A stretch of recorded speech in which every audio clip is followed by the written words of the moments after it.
Then here we go, on to number 7 of 8, collecting evidence. Now, I very handily dispatched my deep diver into the bottom left-hand corner, because as I understand it, if you are just going to undergo a monitoring inspection, so you're good or outstanding at the moment, there won't be deep dives into subjects like music anymore.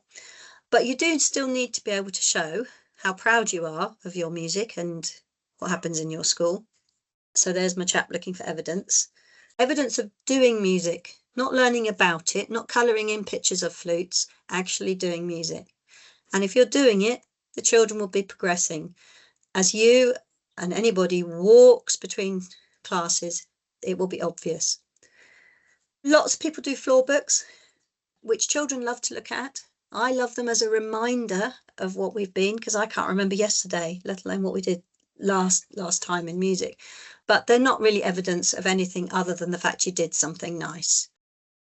But they are a good conversation starter.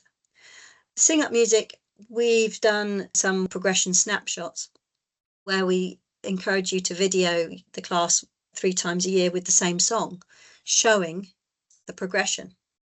It's one way of doing it. But there is no requirement for you to keep video evidence. If you say in your development plan that the way you're going to monitor and evaluate is keep some videos and look at them together, you and your class teachers, then you need to do it. But if your development plan does not use that as a way of measuring impact, then you don't need to do it. So if you know that your class teachers are not going to reliably record their classes, then don't build it in. Build in some other way of measuring impact, whether it's learning walks that you do or some other way. At Sing Up, we quite like these videos because we see them as an opportunity for you as music lead, hopefully to have some time with your colleagues, looking at videos they've taken of their class and helping them know what to look for.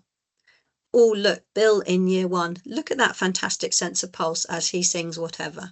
That's why we like the videos as a CPD thing. Ofsted now describe extended learning walks. So as they walk from room to room, they're looking for things and hearing this progression. I am so sorry if you have to do tick charts and things that are part of a wider scheme for your school. You shouldn't be, but I know that some whole school systems require you to. I think it's an almost impossible ask for a lot of our colleagues. If the tick box says, you know, can they improvise an 8-beat rhythm in year 3? There's so many words in what I just said for somebody that hasn't had a music education. How can they do that? It's not fair. What I would encourage is that your colleagues get used to what's expected of their year group.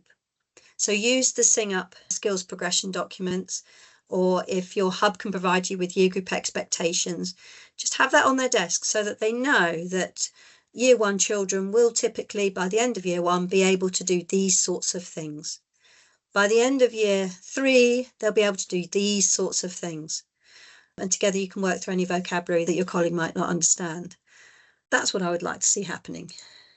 Very well worth a listen from the current Ofsted lead, Chris Stevens. And I'm appalled that I've put it as an afterthought, because it's not an afterthought, but be clear about what you're going to do for your sender pupils and pupil premium pupils, and ensure that what you're offering is completely inclusive.